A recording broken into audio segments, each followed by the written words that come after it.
guys, welcome back to the channel. Today we are talking to you about the true cost of retiring to a hotel. And this is something that a lot of people ask us about in the comment section. We've shared many times about how we've retired to a hotel. A few years ago, we shifted from mostly Airbnbs and a few hotels to mostly hotels and very few Airbnbs. This year alone, we're doing over 200, I think over 260 nights in hotels. And it's been absolutely amazing. I know you've got lots of questions, and the big one is, what does it actually cost? Like when we're talking, because we talk a lot about points and how you leverage those and all those types of things. So we're going to break it down for you today. Yeah, and I think the first thing you need to realize is that when we talk about these costs, the bills are all included. So when you own a house, rent a house, you're paying for things like Wi-Fi, electric, water, trash. All that is separate, a separate bill. So when you're comparing your rent to this number we're going to give you, you need to include those into it, because when you stay at a hotel, you're not paying extra for Wi-Fi anymore. Electricity, water, trash, all that stuff is included. You could even throw in a maid service to your other costs, maybe if you don't even have one, to make it kind of apples to apples when we're comparing things, because that is going to be included when you stay at a hotel. And so you will need to leverage points, as she said, to do this the correct way, and pick a program that is going to work for leveraging points. So the best one to pick is going to be IHG. That is a hotel chain that we love and that we found places all over the world. They have great hotels all over the world. They do have great hotels all over the world and multiple options from high end to low end, but all really great. And I think the really cool thing about IHG hotels abroad is that you would think to yourself, oh, I've stayed at those before. They're not very good. But you can't use that as a comparison. What you've stayed at, let's say, the Crown Plaza, you've stayed there in the US, completely different product when you go abroad. So erase that part of it from your brain. Even something like a Holiday Inn and Suites or Holiday Inn Express, again, delete from your brain what you have experienced in the US. It's completely different when you go to another country and you're staying in one of these hotels. It's really going to blow your mind. So the first thing you'll need to realize is that we are going to do this with points. And you will be buying points to get this done, because you're going to need a lot of points. And IHG will typically let you buy quite a few points every year.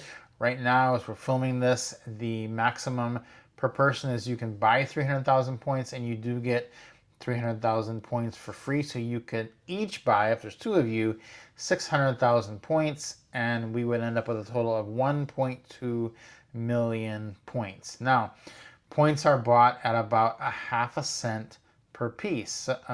So if you stay at a hotel that is 8,000 points a night, then that means you paid $40 per night for that hotel. That's kind of how the math works out.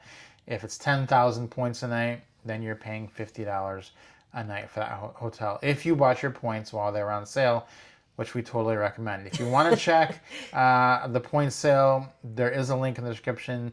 It'll say buy IHG points. Click that, sign in, and you'll see what the point offer is for you right now.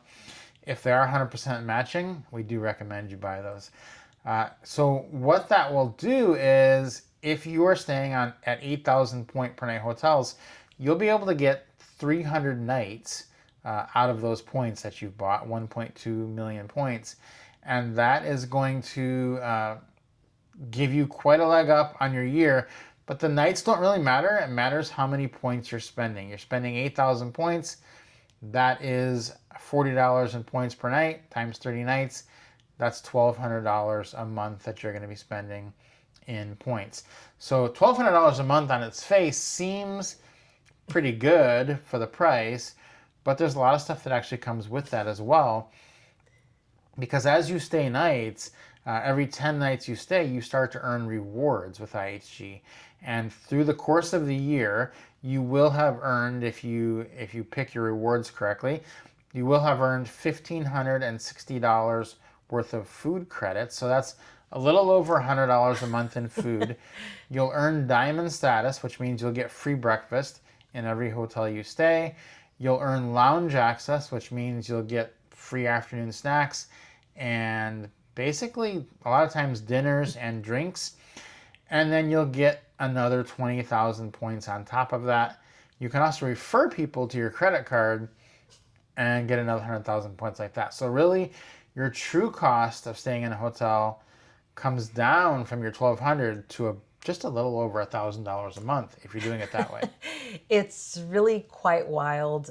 It's incredible because you get your food taken care of. You don't have to think about it. You've got great choices. So it's not like, oh, here's this one thing that you can eat. Some of the breakfast buffets that were offered have, like eggs cooked to order, international food as well as local food. So you can still eat the local food made by locals right there in the restaurants. So you don't miss out on that because people say, oh, you're eating in the lounge. You don't get to try the real food. Oh, I'm trying the real food. I remember we had an insane meal at one of the lounges in the Philippines, and it was just like they're making all of their local food right here for us in the lounge, and we get to sample all the different ones, and they explain it to us and tell us what's in it, how it's made, what they usually would eat it for, and it's just really cool to be able to experience that. It's amazing to think that for about $1,200 a month, you get not just your housing, you get housekeeping, your Wi-Fi. You don't have to worry about any other bills. You get fresh towels and linens in your room made up by somebody. The only thing you need to worry about is, and in some places you don't, is laundry, because that is some of the credits sometimes that they'll give you at some of the hotels. Is also they'll give you some credits towards laundry as well. And a lot of them even have laundry services in them. I know they've taken that away in a lot of places in the US, but overseas, they have laundry services in the hotel. So you could go down and do your own laundry. And in some places, it's so cheap to have somebody come and pick up your laundry, go do your laundry, and bring it back to you later that same day. We've paid $2, $3 for at least two loads of clothing in Vietnam. It's really wild. So it's not like you have to worry about too much. Yeah, and I know what you're saying. Now, 8,000 points a night, you've looked in your app and you've looked up possibly something like Kansas, hotel in Kansas, and you're saying there's no hotels for 8,000 points. They're all 30,000, 40,000 points. That is true. When we went back to the United States, all the hotels were 30,000, 40,000 points. But that is not true when you get outside of the United States. You will routinely find hotels for 8,000 points outside of the United States. And you will need to have the IHG credit card, because you do get a fourth night free when you book with points for that card. We do have a link to that card on our new points website, groundedlifepoints.com, if you want to check that out. And all kinds of other tips on doing this with points are on that website, groundedlifepoints.com. But the thing is, you can actually go a lot cheaper than 8,000 points. I'm using 8,000 as like a middle ground of inexpensive hotels. I mean, we've stayed, you want to look them up. The Vinh Yen Crown Plaza in Vietnam is 8,000-ish points. The Voco Mabel in Da Nang is 8,000 points. These are brand new, luxury, beautiful hotels that will just blow your mind. But if you want to go cheaper, you can look into Thailand, you can look into Indonesia. You start searching in there, you'll find, I think the cheapest one normally is a hotel in Jakarta, a Holiday Inn. It's 3,750 points a night, which would be $19 a night on points. And so when you average that out, that's less than $600 a night, but you're still getting all those rewards. So you're still getting basically $10 a day in rewards, and it just becomes crazy because you're staying at a hotel for $19 a night, but they're giving you $10 a night in food. It's like a $9 a night net cost. So for your living, so like you could leverage this in a way. Now we don't go there and do that because we don't need to live on $600 a month. Our budget is $4,000, so we generally pick hotels that are a little bit more expensive. We oftentimes stay in the 8,000 point ones.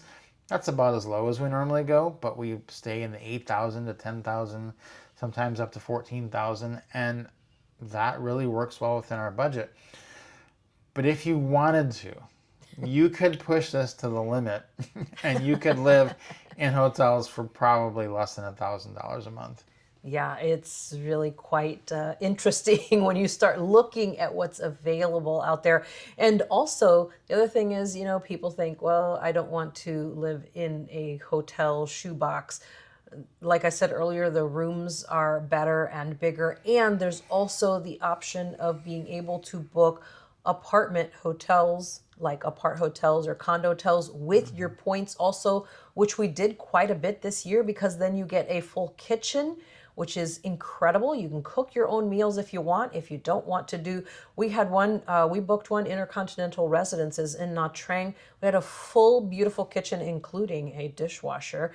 And we would just go buy the food, make our own food. But they also offered us free breakfast at the restaurant at the hotel, which we only did one time. Just I went down so I could film it and show it to you guys in my video tour of it on Travel Asia with Allie. But we made breakfast most of the time, but it was a great breakfast that they offered for free. It's just we didn't feel the need to go down because we could make our own breakfast and eat whatever we wanted while we were in, our pajamas.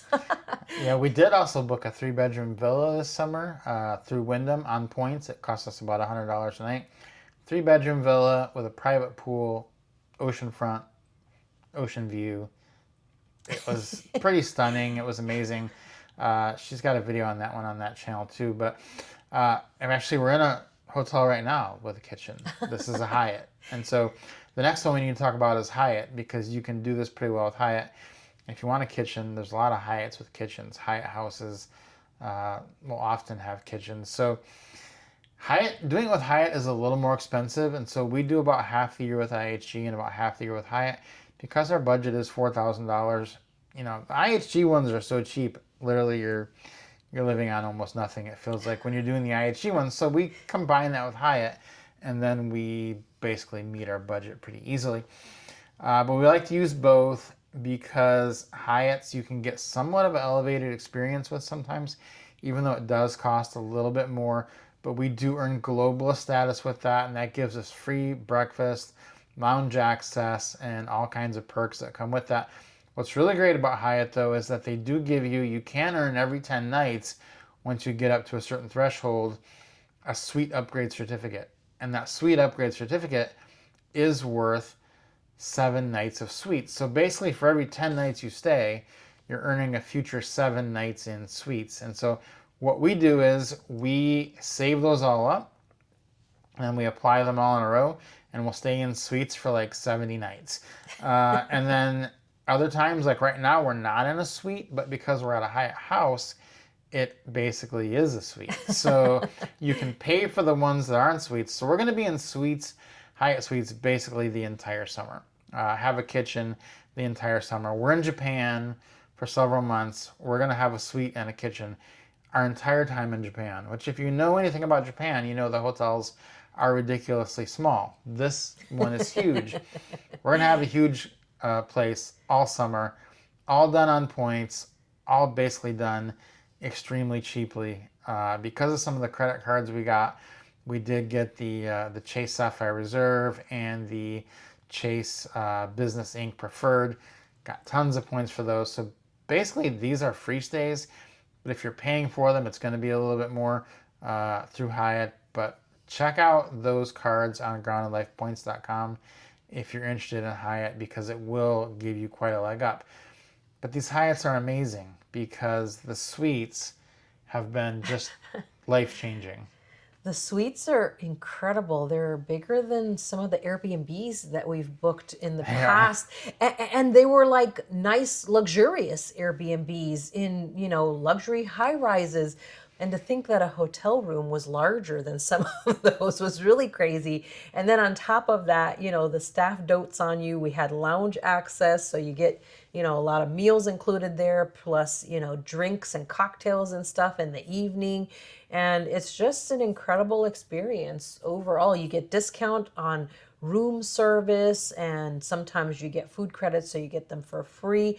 It just makes a huge difference, and it's really kind of a no-brainer if you're good with not having, a 3,000 square foot home, this is the perfect fit for somebody living a lifestyle like ours. People always say that, like, don't you get tired of staying in hotels? And honestly, our answer is no. We do not get tired of staying in hotels because they're always different, and each experience at each hotel is completely different. And one of the great things about these two particular programs is their milestone rewards are so lucrative and so great to pair with your stays that they just, I mean, they make it a no-brainer Yeah. to stay in hotels in your retirement.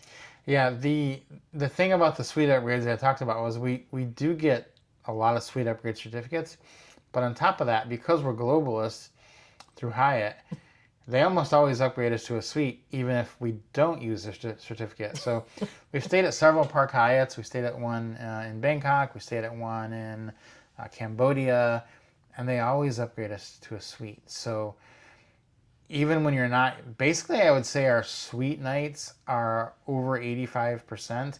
The only time we're not in a suite with Hyatt is basically if we're at a hotel that really doesn't have them. So that would be it. Like, that's the only time we would not be in a suite because you earn so many certificates through them and free night awards and other things that are great. So this is something that I think people misunderstand when we say retire to a hotel. We get a lot of questions like, oh, but you're just picking one hotel and staying there for forever. No, this is retire to a hotel, but you can change the hotel whenever you want. So we're traveling around.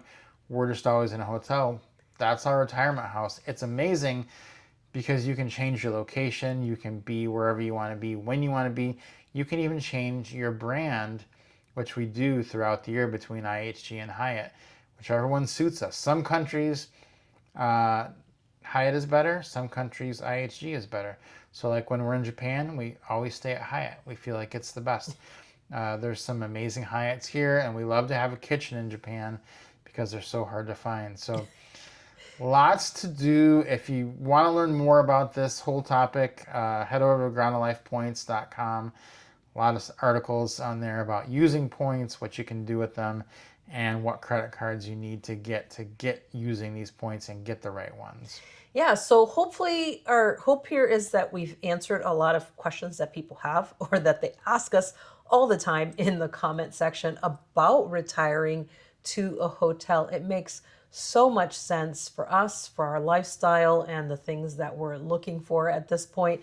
And it's really nice, like you said, you want to go stay at the beach, go to the beach and stay at the beach, and they upgrade you to a suite. We got an incredible one at the beach in Thailand. It was beautiful. They upgraded us to this beautiful suite, 2 balconies with a tub overlooking the ocean. I mean, just beautiful upgrades that we've gotten in both of these brands. They've just spoiled us rotten, to be honest. And it just has been amazing. So if you're looking to level up your early retirement or retirement experience and your travels, whether it be full-time, slow travel, or whatever it may be, this is really the way to go.